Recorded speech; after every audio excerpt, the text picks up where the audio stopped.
చిగురు పూత మామిడి తొలికాత పులుపుల పులకింత పచ్చడిలో మమత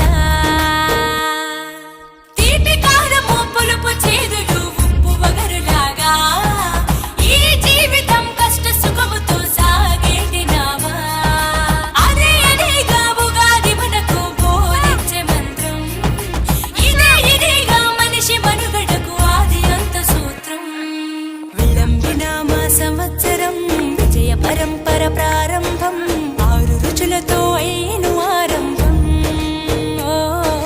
మనసుకు తెచ్చెను తరగని సంతోషం